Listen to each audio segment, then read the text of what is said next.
What you're about to hear isn't just another message about kindness and unconditional love. It's a deep dive into the human psyche, revealing a truth Carl Jung, one of the greatest psychologists in history, discovered after decades of studying the soul.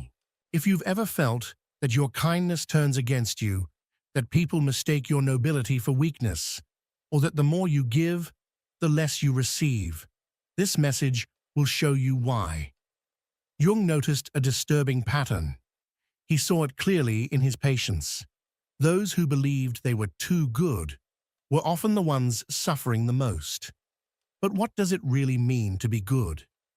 In today's world, we've created an idealized image of goodness, someone who's always available, who never says no, who forgives without hesitation, and who constantly puts others before themselves. Jung realized that this version of goodness wasn't just wrong, it was dangerous. Because when we confuse kindness with self-sacrifice, when we see love as the absence of boundaries, we become our own executioners. Jung uncovered something deeply unsettling. The more we strive to be perfectly good, the stronger our shadow becomes. That hidden part of us we deny, suppress, and try to bury beneath layers of forced niceness. It's like trying to hold a ball underwater. The harder you push, the stronger it fights to rise. Picture your kindness as a bright light.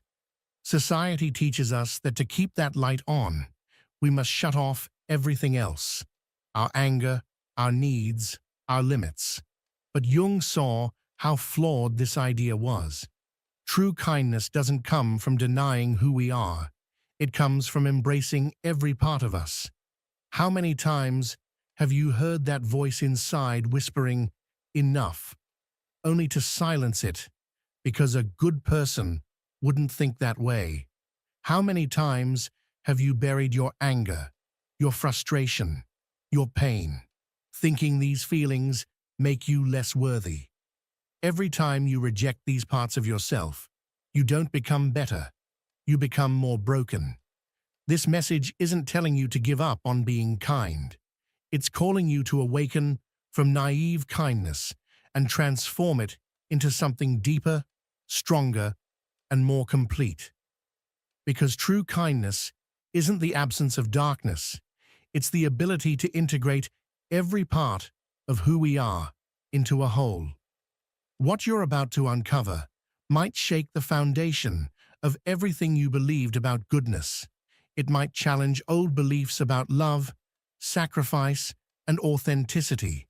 But if you dare to listen, if you allow yourself to question what you've always taken for granted, you'll find a truth that frees you. True kindness doesn't weaken you, it empowers you. It doesn't drain you, it fills you. It doesn't make you smaller, it makes you whole. This is the dark but honest wisdom Jung left behind. To be truly good, we must first become truly whole. And that journey begins by facing the shadows we've worked so hard to deny. When Jung spoke of the shadow, he wasn't talking about something abstract or symbolic. He meant a real psychological force we all carry within us, a part of us we're taught to fear, repress, and disown. It's where we hide what we think is unacceptable: our anger, our deepest desires, our right to say no, our need to be seen. For those who consider themselves inherently kind, the shadow becomes a terrifying place.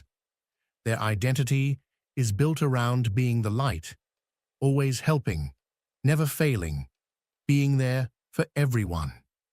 The thought of having a dark side fills them with dread, as if admitting it would destroy everything they think they are. But this denial comes with a heavy cost. When we reject our shadow, when we pretend it doesn't exist, it gains power. It becomes uncontrollable. It's like trying to hold back a river with your hands. Eventually, it will break through. Repressed energy doesn't disappear. It twists, it mutates, it emerges in ways we can't control. Overly kind people experience this in subtle but destructive ways. It appears as resentment after helping someone who never returns the favor. It shows up as silent anger when others cross invisible boundaries. It turns into deep sadness when they realize no one truly sees their needs. The more we strive to be perfectly good, the more vulnerable we become to our own shadow. It's a strange paradox. Deny your anger, and you become passive-aggressive. Reject your need for recognition, and you become subtly manipulative. Pretend you don't need anything, and you become an emotional vampire, unconsciously draining others. According to Jung, the shadow isn't our enemy, it's an essential part of our inner world. It holds not only our negative traits, but also our unclaimed power, our ability to set healthy boundaries, to stand up for ourselves when needed. When we reject the shadow, we don't just lose our darkness, we lose part of our light. Imagine someone who's spent their whole life being the good one. They were taught that anger is bad, that setting boundaries is selfish, that their needs come last. This person doesn't just suppress their anger, they suppress their personal power, their ability to say no, their right to take up space. Their kindness becomes a self-made prison. Jung understood this isn't real kindness. It's fear disguised as virtue. Fear of rejection, fear of conflict, fear of not being enough.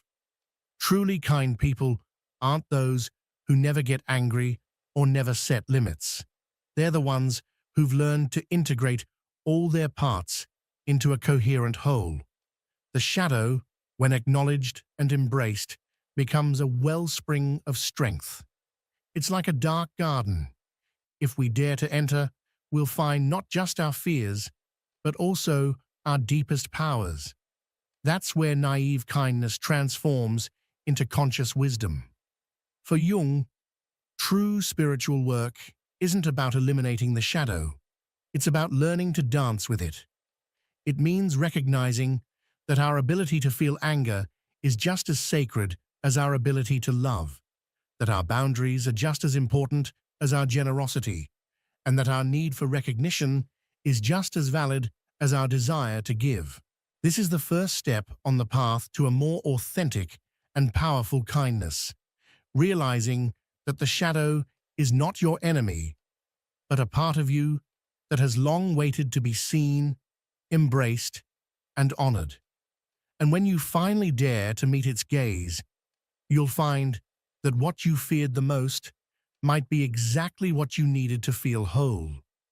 Blind kindness comes at a cost paid not only in emotional exhaustion, but in delayed dreams, unbalanced relationships, and a half-lived life. It shows up as the constant fatigue of those who give endlessly, the silent frustration of those who suppress their own needs, and the deep loneliness of those surrounded by people who never truly see them. Think of someone who has made self-sacrifice their identity. This person gives not just their time and energy, they give away essential pieces of themselves. Every time they ignore their own needs for the sake of others, every time they silence their voice to keep the peace, every time they say yes while their soul screams no, they're paying with fragments of their essence. The modern martyr doesn't wear a visible crown of thorns. Their suffering takes the form of sleepless nights, worrying about others' problems, of relationships where they always give more than they receive, of a schedule so full of commitments to others that there's no space left for themselves. It's a way of life that society not only accepts, but praises, without seeing the deep self-neglect that lies beneath that apparent nobility. Jung observed that this pattern of self-sacrifice often has deep roots in childhood. Maybe you were the child who had to be the good one to keep peace in the family. Maybe you learned that your worth depended on how much you could do for others. These early lessons become invisible chains that bind us to self-destructive behaviors. The relationships of someone who practices blind kindness follow a predictable script. They become everyone's confidant, the shoulder to cry on, the unwavering support. But when they need help, they're met with an unsettling emptiness. People become so accustomed to receiving from them that they never even consider offering anything back.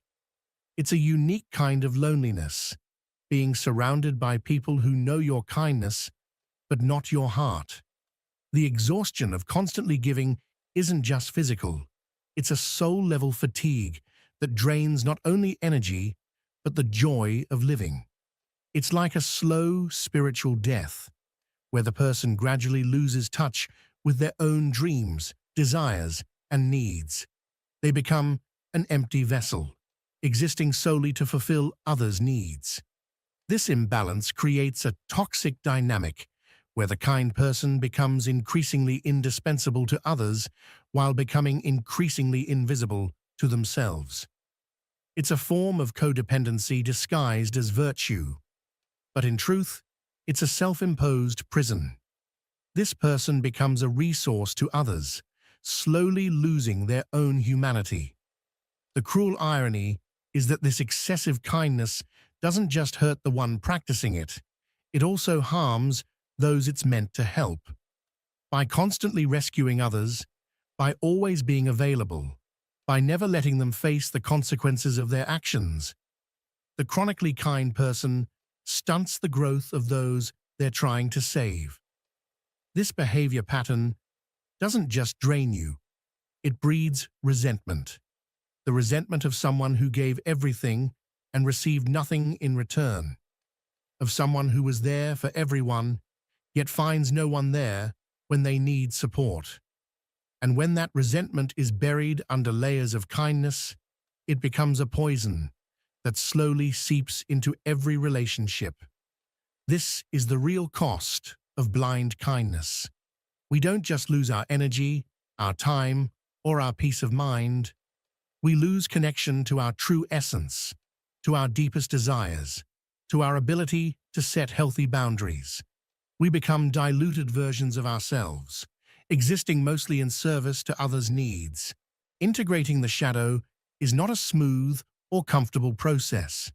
It's a journey that demands courage, honesty, and the willingness to face what we've long avoided.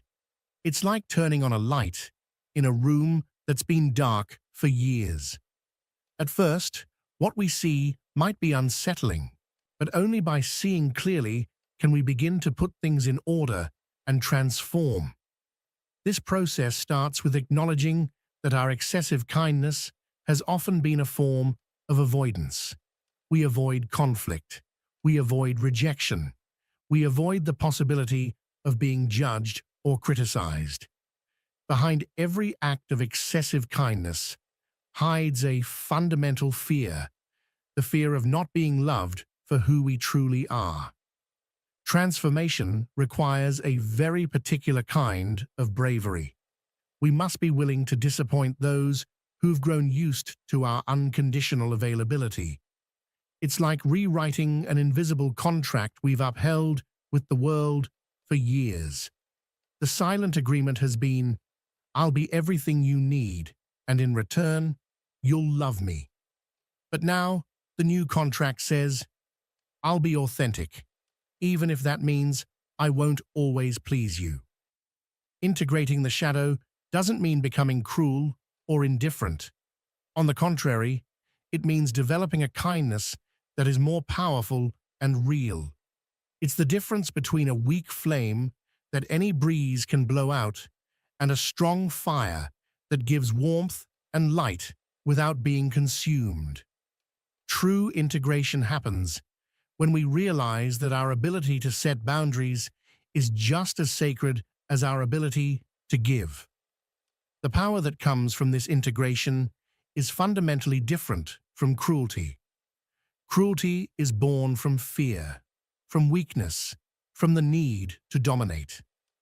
True power, the kind that comes from shadow integration, emerges from self-acceptance, from the ability to stand in our truth without needing to overpower others.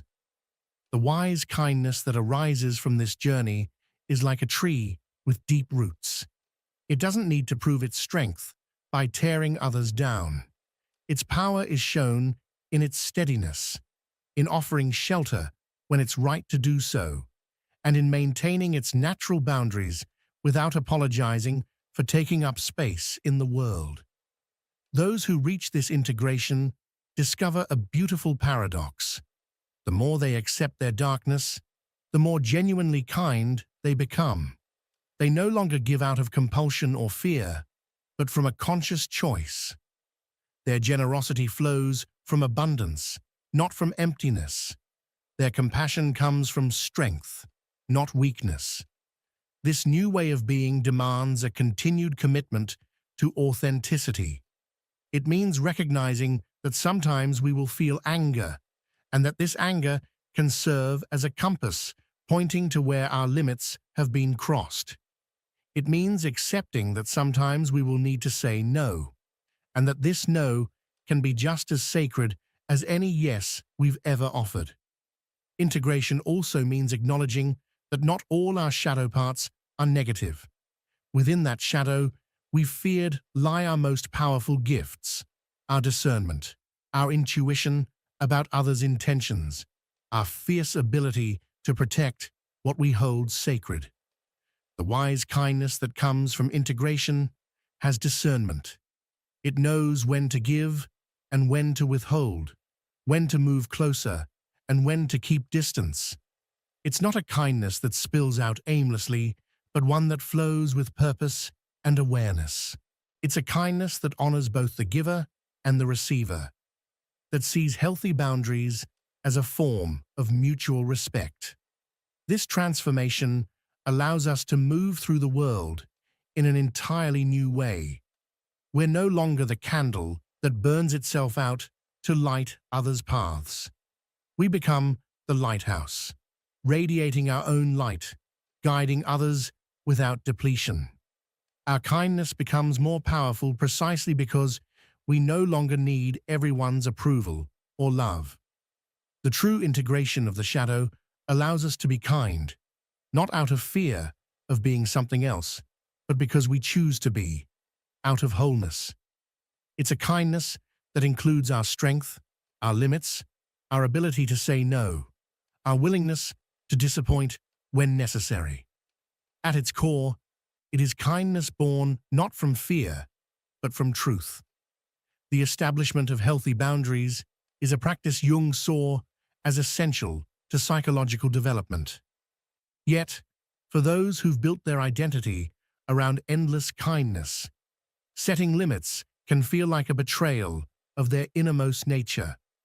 This is where ancient wisdom becomes especially relevant. Boundaries are not walls that divide us from others. They are sacred lines that define where we end and where others begin. The ability to create boundaries starts with a revolutionary act, recognizing our inherent worth. Not worth based on what we give or do for others, but the inner value that exists simply because we are. This recognition isn't selfish. It's a fundamental act of psychological honesty.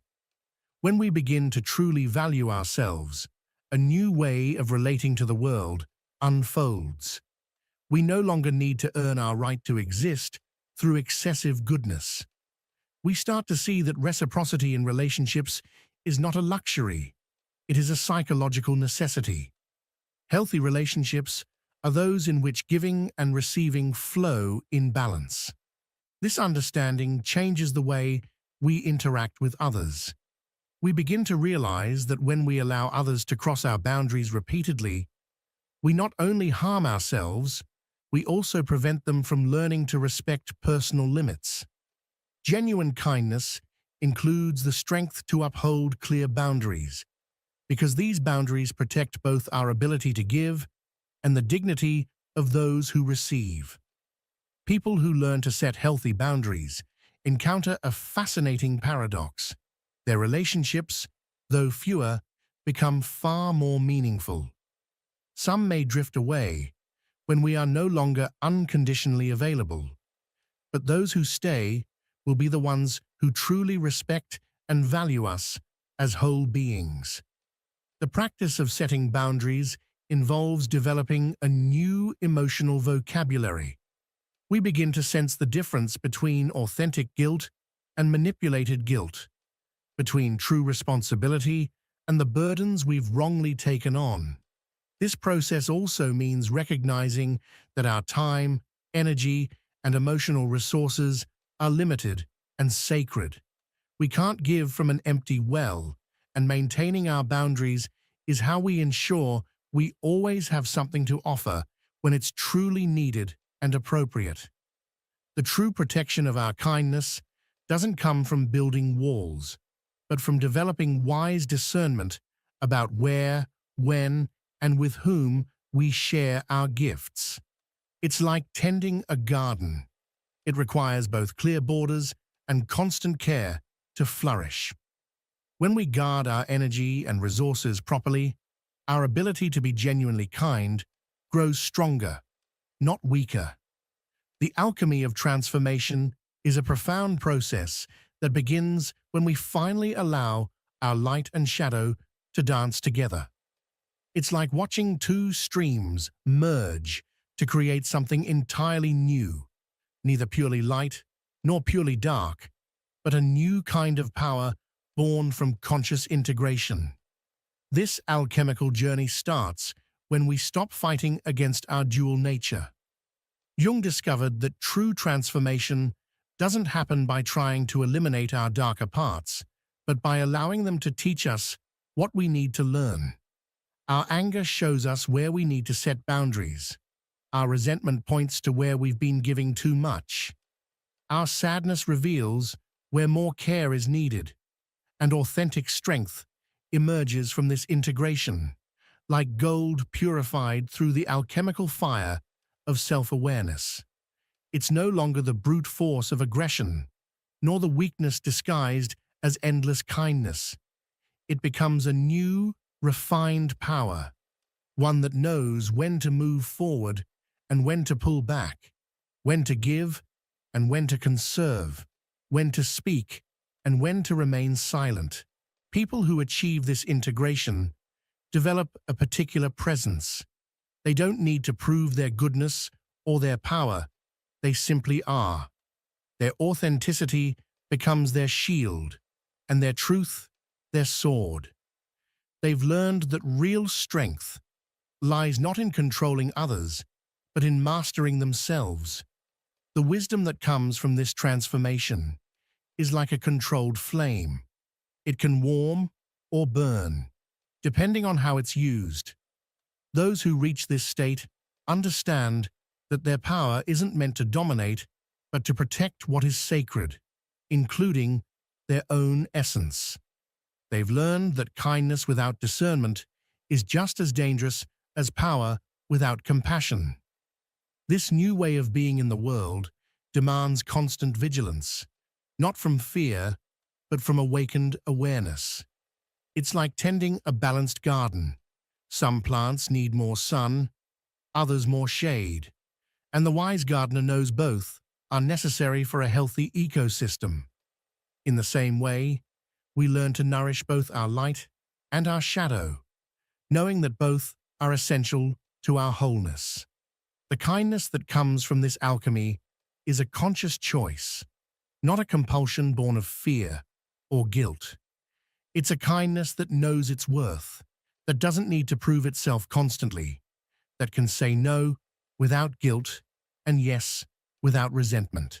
It's a kindness that has made peace with its own shadow, and therefore doesn't fear the darkness in others. This transformation is an ongoing process, not a final destination.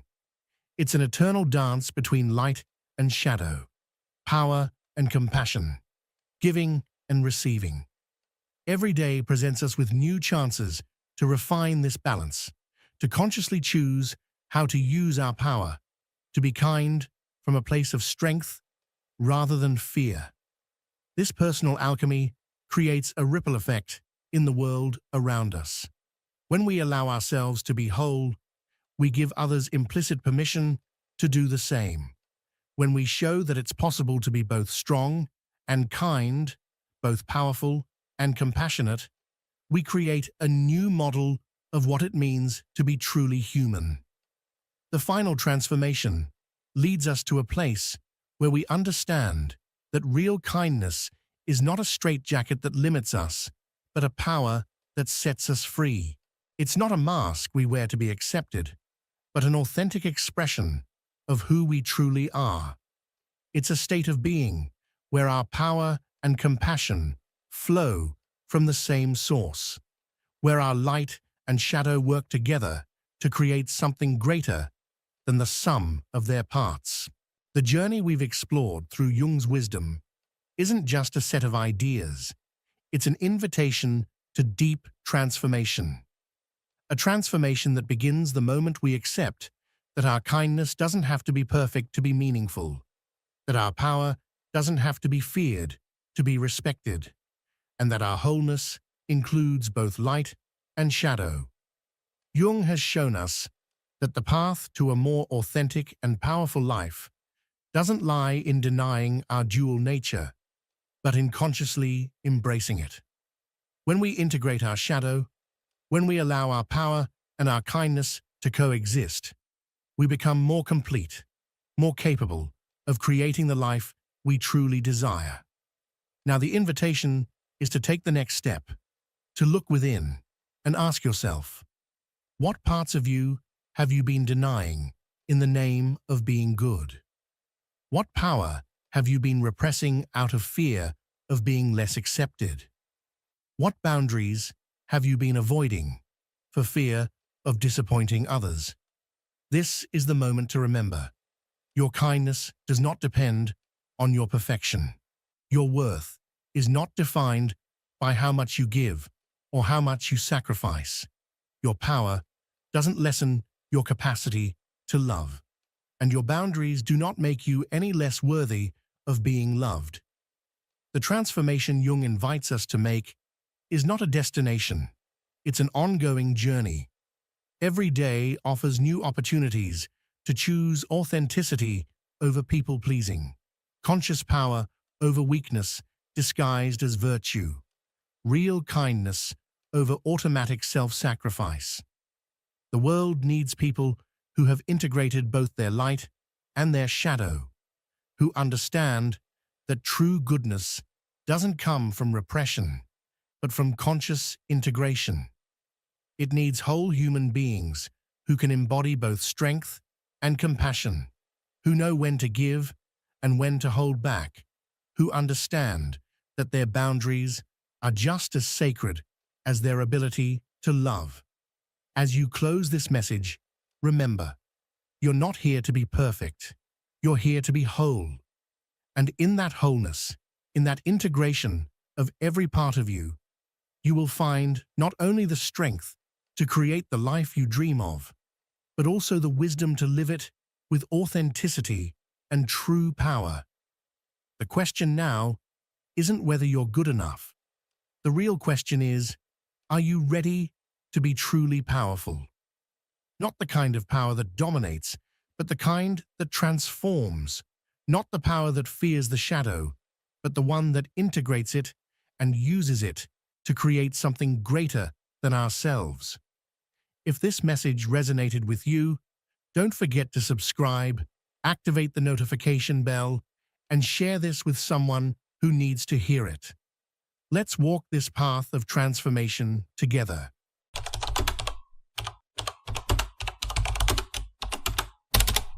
Have you ever felt like your cat is watching you with an intensity that goes beyond mere curiosity? Or perhaps you've had the eerie sensation that your cat sees something you can't, something invisible, mysterious, maybe even otherworldly. Carl Jung, one of the most enigmatic minds of the 20th century, once warned about a hidden detail in cats, something that few have truly grasped, even today. What Jung had to say about these animals could radically change not only the way you see them, but also the way you understand the invisible forces shaping your psyche and the vast, often misunderstood realm of the collective unconscious. And yes, what you're about to discover may leave you deeply surprised. I invite you to stay with me until the very end, because I'm going to reveal three hidden symbols that, according to Jung, suggest that a cat is far more than a simple pet. Instead, it may be a living manifestation of something profoundly spiritual and psychological in your life. The story begins with one of Jung's young patients, who came to him with a disturbing confession. For several weeks, he had been dreaming every single night of a black cat that stared at him from a corner of his room. The cat never moved. It didn't attack or speak. It simply gazed at him night after night, as if it knew something the young man himself could not comprehend. Most people might dismiss such a dream as a strange coincidence or a meaningless product of imagination. But Jung did no such thing. Instead, he fell silent, thoughtful, and then replied with a sentence the young man would never forget. Animals in dreams, especially cats, are living symbols. They represent what we have repressed. They embody our shadow. To Jung, nothing in the unconscious was meaningless. Every image, every creature that surfaced in our dreams held a message, a purpose. And when a symbol, as powerful as the cat appeared, it was not by chance. It was the unconscious trying to speak, trying to warn, to illuminate something buried beneath layers of reason, trauma, or denied emotion. In Jungian analytical psychology, this is known as the shadow, the darker aspect of our personality that we deny, avoid, or simply refuse to confront. According to Jung, cats, whether in dreams or in real life, often emerge as messengers of this shadow. And here's where the story takes an even more curious turn. After that therapy session, not only did the patient stop dreaming about the cat, but he began to notice real cats appearing all around him, in the street, on rooftops, in his yard, outside his window. Jung explained that this was no coincidence. When the unconscious isn't acknowledged internally, it begins to express itself externally. And the cat, with its timeless symbolism of mystery, stealth, independence, and its innate connection to the unseen, becomes one of the most powerful mediums through which the unconscious communicates. From that case onward, Jung began to develop an even deeper vision of the cat's symbolism in human life. He came to believe that cats weren't merely domestic animals.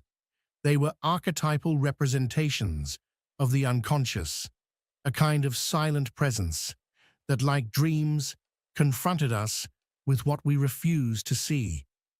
Perhaps if a cat has ever stared at you without any apparent reason, what you were truly experiencing wasn't just its gaze, but your own, reflected back at you through one of the oldest and most silent mirrors of all, your shadow. To Carl Jung, cats were never simply decorative creatures or household companions. In his profoundly symbolic view of the world, they were living manifestations of ancient archetypes, timeless figures that dwell in the deepest layers of the collective unconscious. From the rituals of ancient civilizations to the dreams of his modern patients, the cat appeared again and again, not just as an animal, but as a loaded symbol, a silent messenger echoing through centuries. Jung understood that archetypes, these primordial images we all share as a species, manifest themselves in universal symbols, and among them, the cat held a particularly enigmatic place. In ancient Egypt, it was worshipped as a spiritual guardian and a sacred being. During the Middle Ages, it was feared, associated with witches and the occult. In Eastern cultures, it was seen as a protector of the soul and the home. According to Jung, these cultural variations weren't random.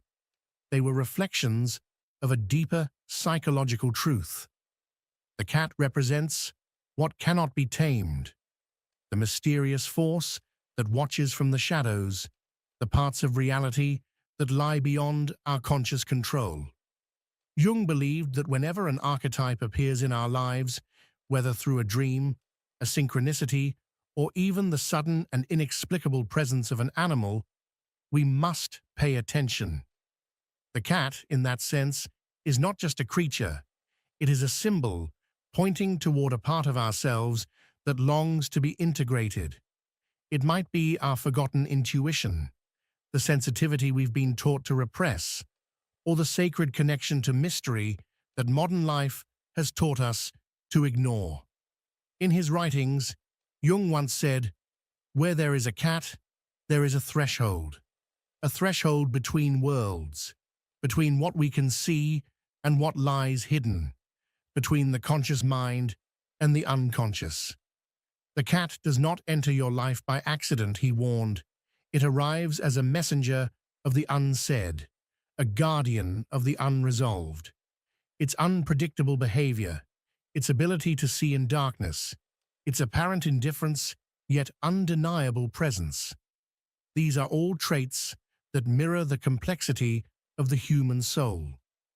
This is precisely why Jung was never surprised when, during times of existential crisis or profound inner transformation, people began noticing cats more frequently in their lives. For him, this was a clear sign that the unconscious had begun to speak, not with words, not with logic, but with symbols. And few symbols, Jung said, are as powerful, as ancient, and as revealing as the gaze of a cat, watching you silently as if it knows something you have yet to remember. Carl Jung was far from an ordinary scientist. While many in his field focused solely on what could be measured, dissected, and proven, Jung ventured into the deepest corners of the human soul. For him, the soul held as many mysteries as the vast universe, and within those mysteries were symbols, living, breathing keys to understanding the psyche. These symbols appeared in dreams, in synchronous moments, and even in everyday interactions with animals. Among those animals, cats held a particularly intriguing significance.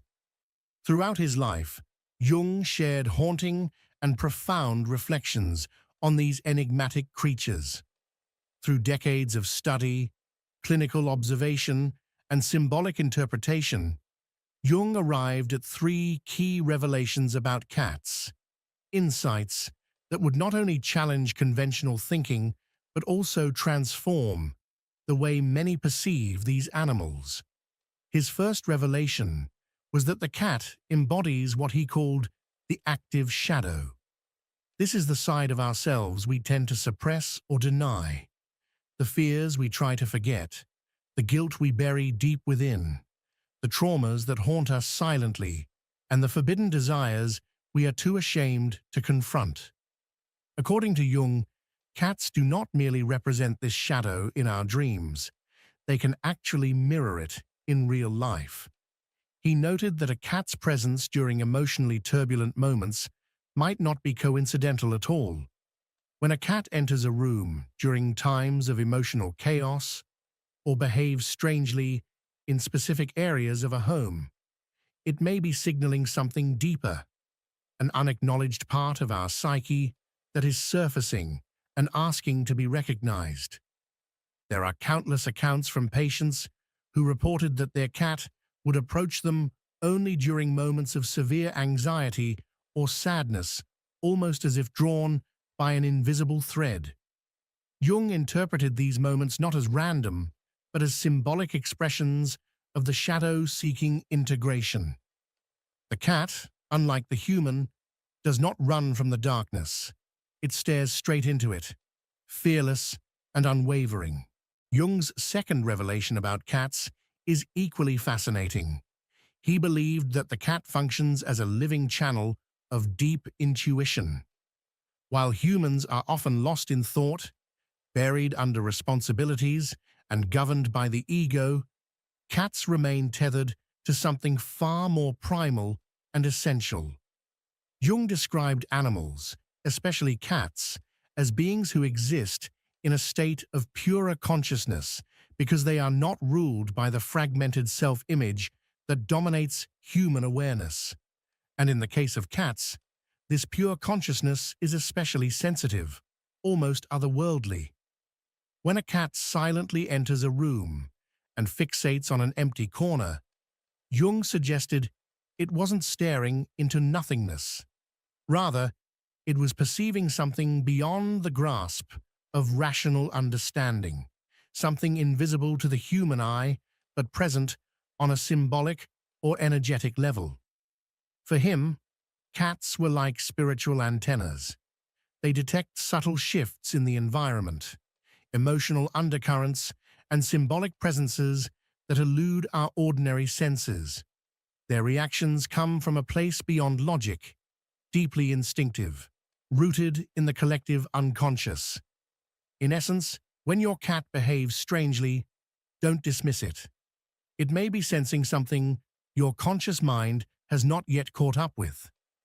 The third revelation, the most extraordinary and spiritually resonant of all, pertained to something Jung could only partially explain with science, but deeply understood through symbolism.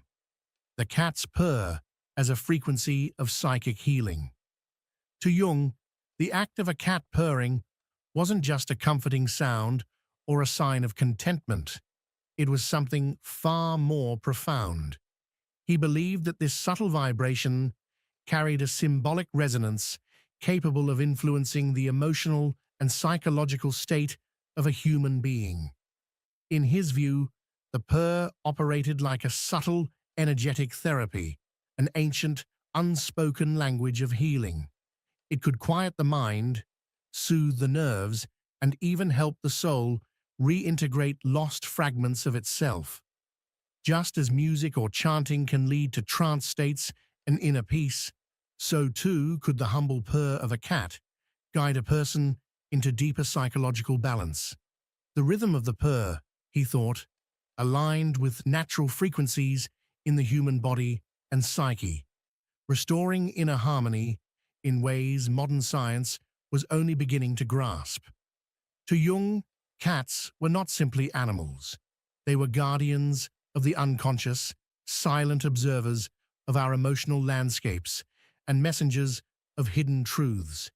They walked the boundary between the seen and the unseen, between the rational and the mysterious.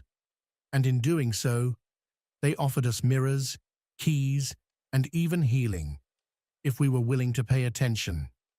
Jung believed that certain soft, repetitive sounds could act as bridges between the mind and the soul. Tibetan chants, shamanic drumming, and even mantras, in his view, were not just auditory experiences, but profound vibrations capable of restoring inner balance.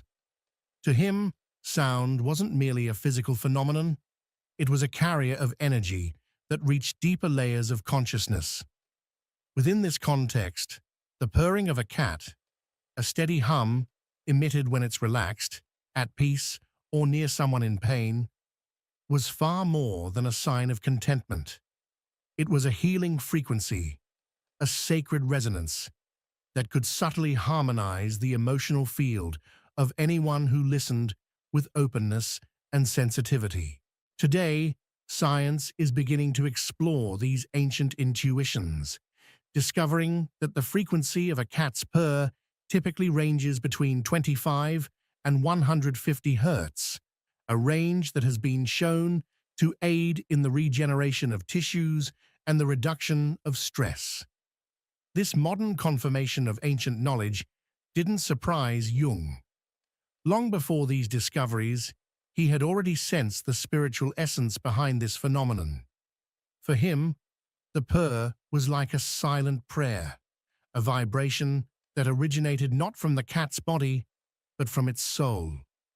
It was a frequency that bypassed logic and reason, speaking directly to the hidden layers of the psyche, to the very depths of the human spirit. Carl Jung saw three fundamental revelations embodied in cats. They served as shadows, intuitive channels, and spiritual healers. Their presence was not something casual or mundane, but a meaningful encounter with something greater. For him, every cat that entered a person's life was a living symbol of the mystery that resides within each of us, a silent mirror that guides, confronts, and sometimes even heals us. Their appearance, far from being mere coincidence, was a form of dialogue between the visible and the invisible, a quiet invitation to self-exploration and introspection. Perhaps this is why, when a cat stares at you from a dark corner in complete silence, it is not looking at what's in front of you. It is seeing something within you. For Carl Jung, knowledge was meaningless unless it could be lived. Symbolic revelations, no matter how profound, had to be integrated into daily life. And animals, especially cats, were not exceptions to this principle. In Jung's vision, the symbolic dimension of life was not just a philosophical idea, but a path to personal transformation. Everything had meaning, and every encounter had the potential to reveal hidden aspects of the soul. If these feline creatures truly embody aspects of our shadow, channel deep intuitions, and emit healing vibrations, then their presence in our homes should not be taken lightly. Jung didn't offer rigid rules, but gentle invitations, ways of seeing more consciously, of interacting with the symbolic richness of life through our relationship with cats. He believed that by paying attention, by engaging with these moments with awareness, we could deepen our connection to the unconscious and accelerate the process of individuation, the journey of becoming whole. One of Jung's first practical suggestions was to observe the cat as a living projection of the unconscious. In analytical psychology, everything that surrounds us can mirror internal processes. Just as dreams reveal what we feel without realizing it, the behavior of a cat can be a symbolic expression of our emotional, mental, or spiritual state. If your cat consistently avoids certain rooms in your home, shows sudden discomfort in specific moments, or chooses to sit quietly beside you during times of crisis, it might be sensing energies or emotional undercurrents that you haven't yet acknowledged.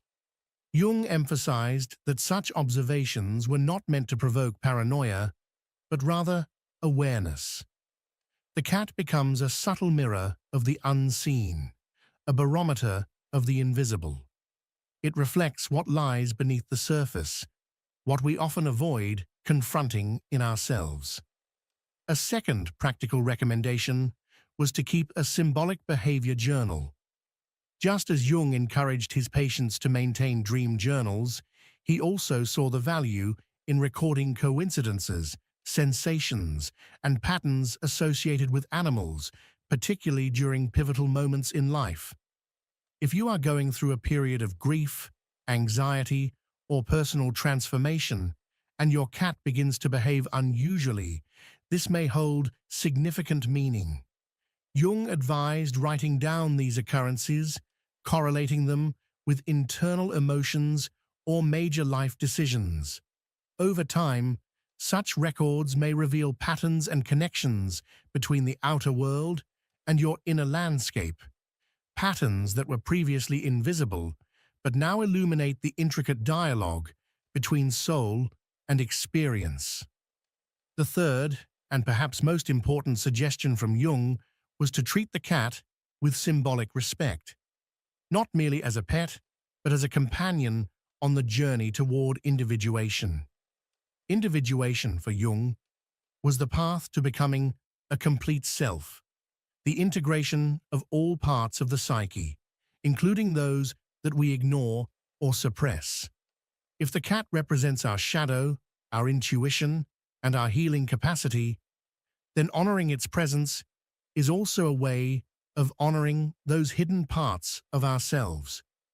To caress a cat with awareness, to allow it to approach when it feels the need, to respect its choice of where to sleep, and to express gratitude for its companionship during times of sadness.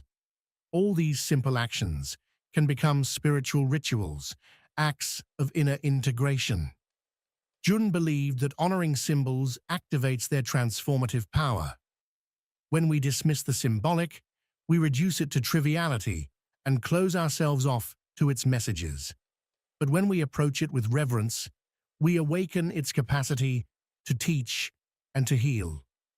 This is why Jung advised seeing the cat not as just another animal sharing our home, but as a figure charged with archetypal wisdom, a silent guardian who, if treated with respect, can reveal far more than we might expect. And perhaps, after absorbing all this, you may begin to look at your cat differently, because according to Jung, nothing that appears external is truly external. Everything is a reflection of the soul, reaching out to remind you of who you are, even if that reminder comes through the mysterious gaze of a feline silently watching you from the shadows. For Carl Jung, nothing that happens in our lives is ever truly random. What many people call coincidence, he understood as synchronicity, meaningful events that occur precisely when the soul is ready to perceive them. These are not accidents. They are signs. They are mirrors that reflect something deep within us, waiting to be acknowledged.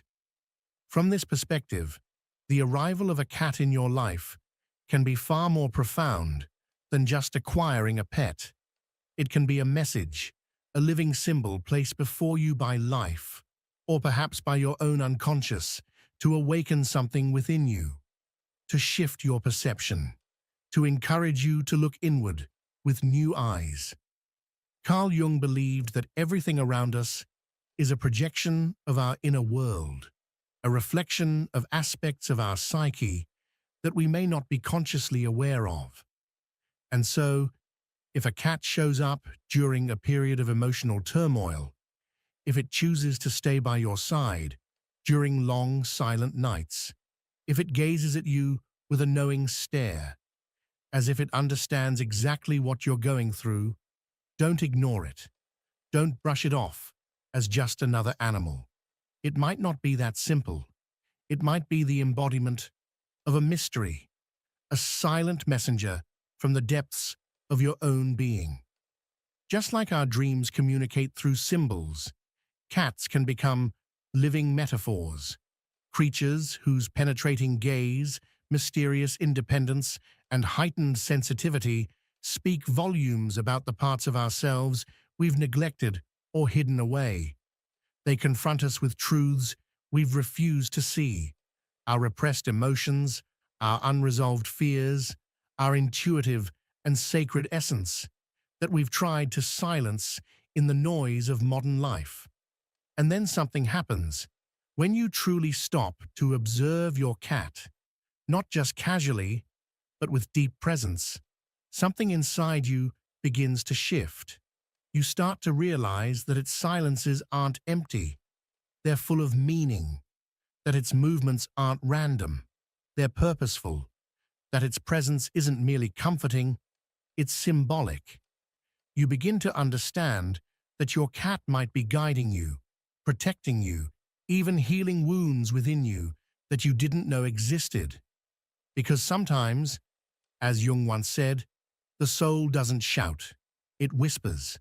And one of those whispers may come in the soft, silent form of a cat who crosses your path not by chance, but by cosmic design. If you already have a cat, this is your invitation to look at it differently. Ask yourself, what part of me is this creature reflecting? What energy is it picking up? What message is it trying to deliver? Because it might be more than just a companion. It might be a guide, a sentinel, a healer wrapped in fur. And if you don't have a cat, but something about this message resonates deeply within you, maybe it's only a matter of time before this living symbol steps into your life. Because, as Jung said, when the soul needs something, the universe conspires to reveal it, even if it comes in the form of a feline who wasn't invited, yet arrives at precisely the right moment. Have you ever had an unexplainable experience with a cat? Have you ever felt that your pet knew more about you than you did about yourself? Share it. Your story might be the sign someone else is waiting for. In a world that grows louder and more disconnected every day, there are still sacred symbols that continue to gently knock at our door.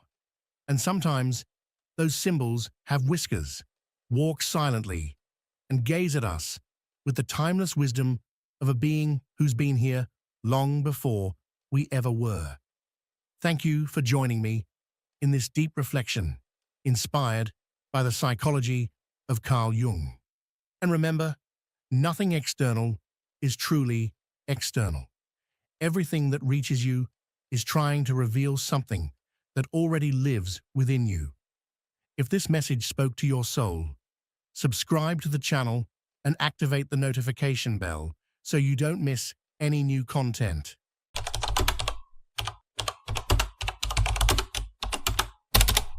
The monumental work of Carl Jung, one of the most influential figures in depth psychology, has left behind a legacy of ideas that continue to illuminate the complexities of the human psyche.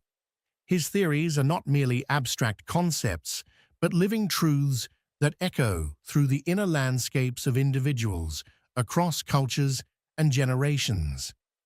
Among Jung's most profound contributions lies a concept that is often misunderstood and yet holds tremendous implications for both personal and collective transformation: the presence and influence of the unrecognized shadow. Jung's exploration of archetypes, complexes, and the collective unconscious provides a framework through which we can begin to comprehend the hidden dimensions of the self. But perhaps one of the most urgent messages in his body of work, a subtle warning that often escapes casual readers, is the insidious danger of a shadow left unseen, unacknowledged, and therefore uncontrolled. The shadow, in Jungian terminology, is far more than just the dark or negative side of the personality. It represents everything that a person has failed to incorporate into their conscious identity. It is the repository of thoughts, emotions, impulses, desires, and even potential strengths that the ego has rejected, sometimes because they were considered socially unacceptable, morally wrong, or simply out of alignment with the individual's idealized self-image. This means that the shadow is not inherently evil. In fact, Jung emphasized that the shadow includes not only our destructive tendencies, but also our unused potential, creativity, authenticity, spontaneity, even love, that we have repressed or denied because they threatened the version of ourselves we were told to maintain. From childhood, we are taught, subtly or explicitly, what parts of ourselves are welcome and what parts are not. We begin to divide our psyche, pushing aspects of our being into the unconscious in order to survive socially and emotionally. A child who learns that anger leads to punishment may suppress their assertiveness. A girl taught to always be modest may hide her natural confidence and power. Over time, these disowned fragments accumulate, forming what Jung called the shadow. But this shadow does not lie dormant. Though buried beneath layers of consciousness, it continues to exert a powerful influence over our thoughts, behaviors, and relationships, especially when we are unaware of its presence. The less aware we are of the shadow, the more control it has over us. Jung warned that the less the shadow is integrated into conscious life, the darker and denser it becomes. It doesn't fade away. It festers, deepens, and eventually erupts in ways that can be harmful, confusing, or even destructive. One of the most common and dangerous ways the shadow manifests is through projection.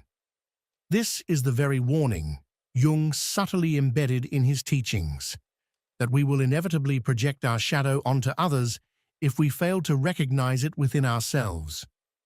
Projection is a psychological defense mechanism, a process by which the mind attributes our unacceptable inner content to someone else. Instead of owning our jealousy, we see others as envious. Instead of acknowledging our own deceit, we accuse others of lying. This mechanism operates quietly, often unconsciously, and it allows us to preserve a false sense of integrity. By externalizing what we cannot accept about ourselves, we protect our ego from discomfort, but at a significant cost. Not only do we distort our perception of reality, but we also damage our relationships and hinder our own inner growth. Consider this. When we find ourselves reacting with intense emotion to someone else's behavior, anger, disgust, contempt, that reaction might be a mirror. It might be the shadow attempting to make itself known. For example, a person who is deeply irritated by the ambition of a co-worker may actually be suppressing their own ambition, perhaps due to a fear of failure or a belief that they are not worthy of success. A person who is obsessed with pointing out the hypocrisy of others might be desperately avoiding the inconsistencies within their own character. These projections are not just misunderstandings. They are psychic cries for integration. The shadow is not trying to destroy us. It is trying to be seen. Every projection is an opportunity for self-discovery, an invitation to turn inward and ask, what part of me am I denying? What am I unwilling to face? But such work is not easy. Shadow work requires courage, the courage to see ourselves not only as we wish to be, but as we truly are. It demands humility, because we must admit that we are not wholly good, not entirely pure, and not always in control. It requires honesty, because we must look at the parts of ourselves we have spent a lifetime avoiding. And it asks for patience, because the process of integration does not happen overnight. Yet the rewards of this journey are profound. By facing the shadow, we reclaim the energy it has held hostage. We stop projecting our pain onto others and begin to own our experience. Our relationships deepen because we are no longer interacting with illusions. Our sense of self becomes more whole, more real, more grounded in truth. And from this place, true transformation becomes possible. Jung believed that individuation, the process of becoming a whole and unified self, could only occur when we integrate the shadow. It is not about becoming perfect, but about becoming complete. Light without darkness is an illusion. Wholeness is not found by rejecting our flaws, but by understanding and embracing them. The shadow, when integrated, becomes a source of wisdom, creativity, and power. In a world that encourages superficial positivity, image curation, and the suppression of discomfort, Jung's warning rings louder than ever. The shadow we refuse to face within ourselves becomes the chaos we create in the world. Wars, prejudice, hatred, violence, all of these, at their core, are collective projections of humanity's unintegrated shadow. Therefore, to do shadow work is not merely a personal act, it is a revolutionary one. Each individual who dares to look into their own darkness and make peace with it contributes to the healing of the collective psyche. We cannot change the world until we change ourselves. And we cannot change ourselves until we are willing to meet the shadow with compassion, curiosity, and courage. So the question is no longer, do I have a shadow? But rather, am I willing to face it? Because within that shadow lies the key to your liberation. And only by stepping into that darkness can you truly find your light. Carl Jung often warned that the most dangerous aspects of the human psyche are not those that we openly acknowledge, but rather those we deny, suppress, and bury deep within the unconscious. He called this hidden part of ourselves the shadow. The shadow is composed of all the traits, emotions, impulses, and desires that we deem unacceptable, shameful, or unworthy. It's the part of us we pretend doesn't exist, the part we exile from the daylight of our awareness. But this rejection doesn't make the shadow disappear. In fact, the more we repress it, the more power it gathers in silence. When we completely ignore the shadow, when we push it so far down that we can no longer see or feel it, it becomes volatile. It doesn't stay quiet forever. Jung emphasized that the shadow, when not recognized and integrated, doesn't simply fade into nothingness. Instead, it festers and waits, often emerging suddenly in moments when our consciousness is weakest, when we're tired, overwhelmed, afraid, or unaware. And it never announces its arrival gently. It bursts forth in disproportionate outbursts of rage, in sudden waves of jealousy, in acts of sabotage against ourselves or others. It may show up as addiction, as compulsive behavior, or as cruel thoughts we don't understand. These eruptions leave us stunned and confused. We find ourselves asking, why did I say that? Why did I do that? That's not me. But Jung would say, that is you. It is the part of you you've refused to see. This disconnection from our own shadow creates a fractured internal world. We begin to live only a fraction of our full psychological reality, stuck inside a narrow self-image that may feel polished on the surface, but lacks depth, truth, and soul. We lose authenticity. We become hollow versions of who we are meant to be, because we are not whole. We are divided within ourselves. But Jung's insight didn't stop at the personal level. He understood that what occurs within individuals also happens within groups, societies, and entire nations. Just as individuals project their rejected parts onto others, so too do communities, cultures, and belief systems. What we refuse to own collectively, we project onto the other races, other religions, other ideologies, other countries. This is how collective shadow is born. We see it in racism, in xenophobia, in fanaticism, in political and religious polarization. A society may condemn traits in another group, aggression, selfishness, greed, without realizing that these are the very qualities it has disowned in itself. And in doing so, it blinds itself to the full spectrum of its own identity. History is full of tragic consequences of this disowned collective shadow. The atrocities of war, the horrors of genocide, the cruelty of persecution, all have their roots in the inability of a people to confront their own darkness and instead dumping it upon others. Jung believed this was one of the most destructive forces in human history. When we attribute all evil to the outside world, to others who are not like us, we not only perpetuate division, we dehumanize. And once we dehumanize, violence becomes not only acceptable, but often celebrated.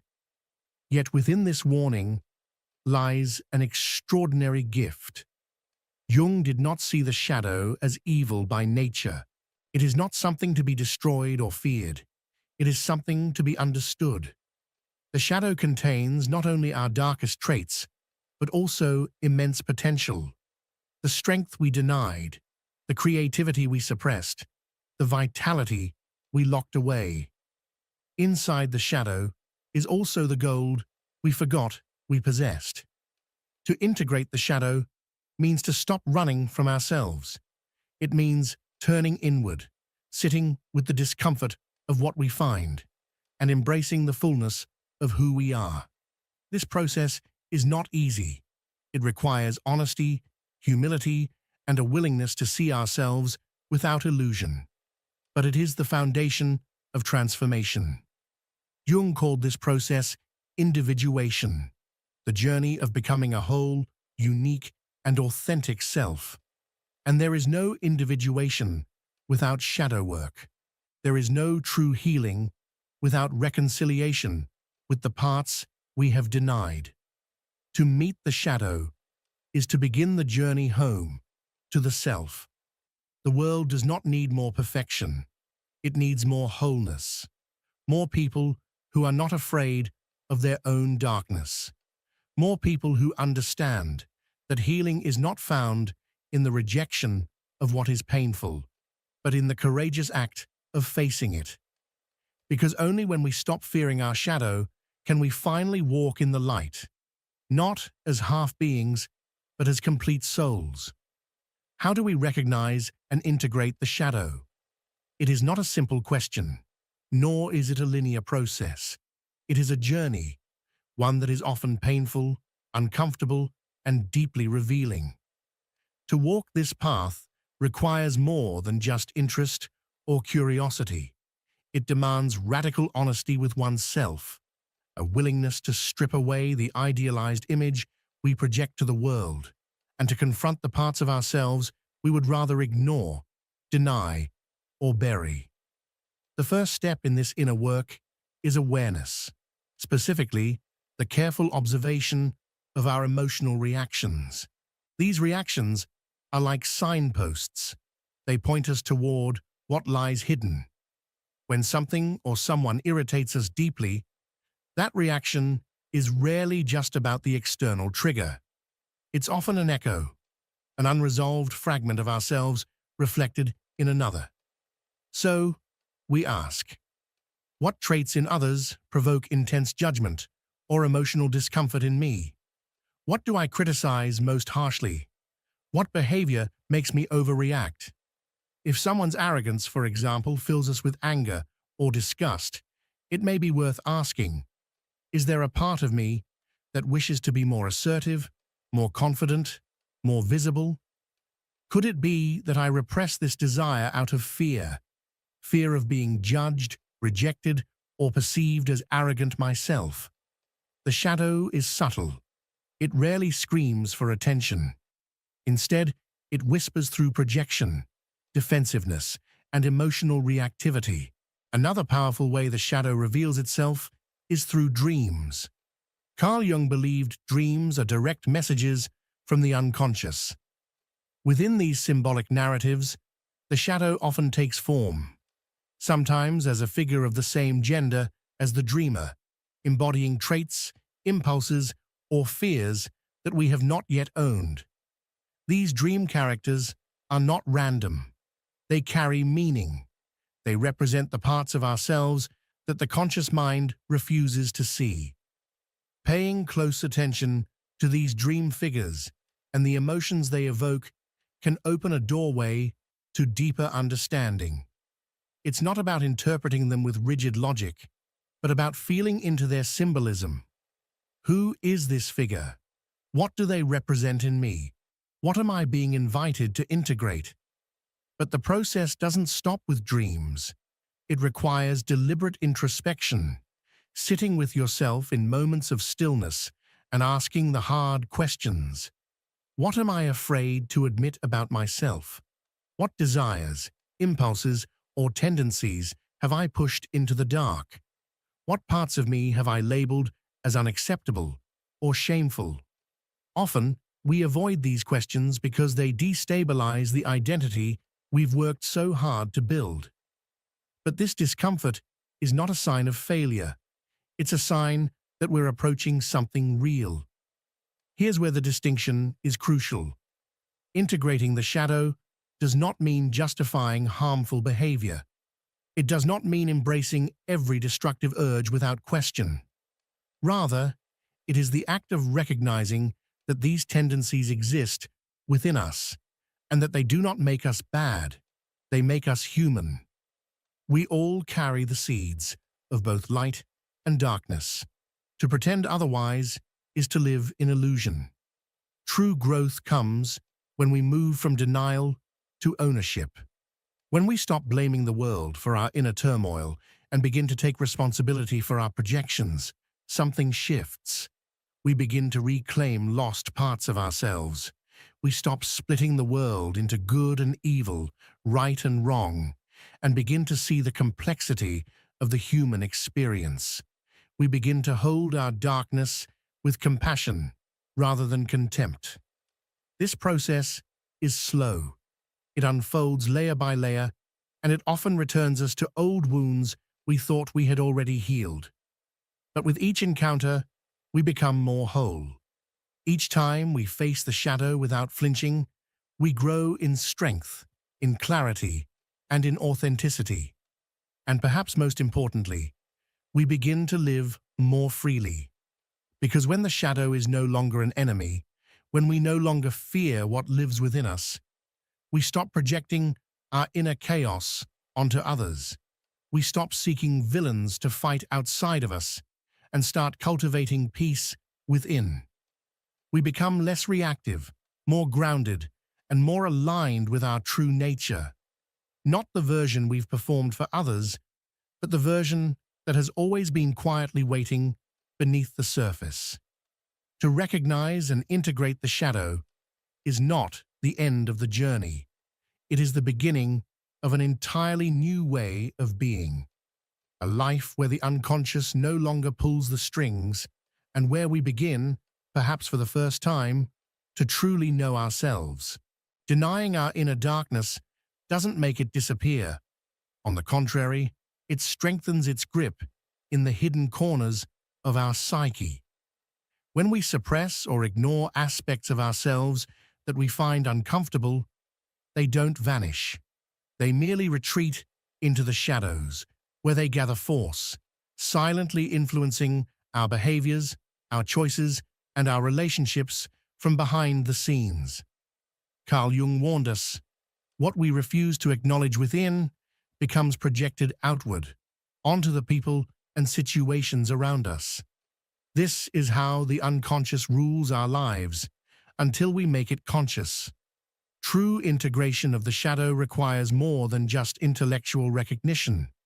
It demands that we find constructive, deliberate ways to engage with that shadow energy, to allow it space in our lives without letting it dominate us. For example, discovering a repressed form of aggression doesn't mean surrendering to violence. It means acknowledging that impulse, understanding its roots, and asking how that energy might be channeled in a way that serves life rather than destroys it. This could mean learning to speak up, to set firm boundaries, or to assert oneself when necessary. It could also involve redirecting that intense energy into physical activity, like sports, martial arts, or intense creative pursuits, where it can be expressed without harm. Likewise, recognizing a shadow, rooted in a deep need for control, doesn't mean giving in to manipulative tendencies. It means exploring where that desire comes from, perhaps from a childhood that felt chaotic or unsafe, and transforming it. That same drive, when brought into the light of consciousness, can become a strength. The ability to lead with clarity, to organize with purpose, or to create systems that bring order to complexity. The key lies in transmutation, not repression. But here's the truth many avoid. Integrating the shadow is not a one-time revelation. It's a lifelong process, a journey of returning again and again to the parts of ourselves that remain hidden or misunderstood. It requires immense courage, deep humility, and above all, an unwavering commitment to personal truth. We must be willing to face our contradictions, to sit with discomfort, and to accept that we are not solely the light we like to show the world.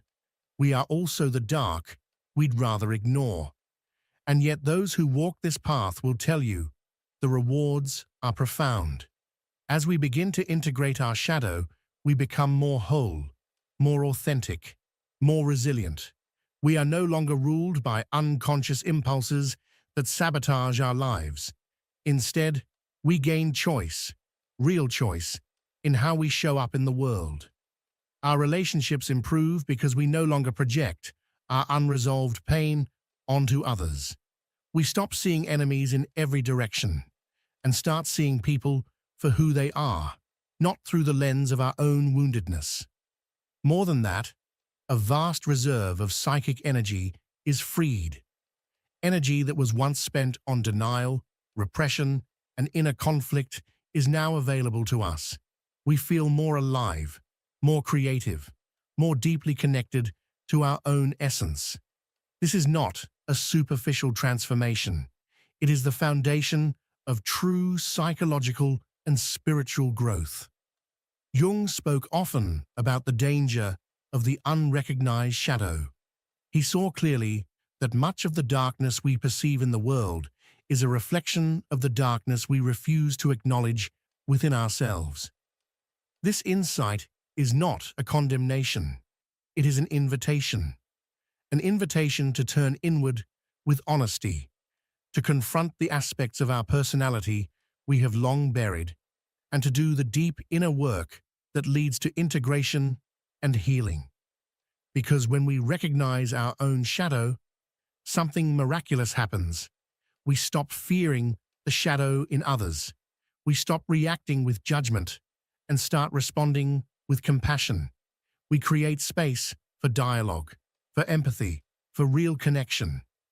We begin to weave a new kind of fabric in our relationships, one rooted not in perfection or idealization, but in mutual understanding and acceptance. This is the beginning of a more conscious humanity. And in the end, the shadow, once illuminated by the light of awareness, reveals its hidden gifts. It no longer needs to be a source of shame, fear, or destruction. It becomes instead a source of strength, creativity, and wisdom. The very energy we once feared becomes the fire that fuels our transformation. This is the paradox at the heart of Jung's work. What we most fear within ourselves is often the gateway to our deepest power. The shadow, embraced and integrated, becomes an ally. And in doing so, we reclaim our wholeness, not as perfect beings, but as fully human ones, capable of holding both light and dark in balance. If this message resonated with you, don't leave without taking action. Subscribe to the channel and activate the notification bell, not just to stay updated, but to stay committed to your journey of inner transformation. Because this path isn't about perfection, it's about awakening. And every step you take toward your shadow is a step closer to your true power.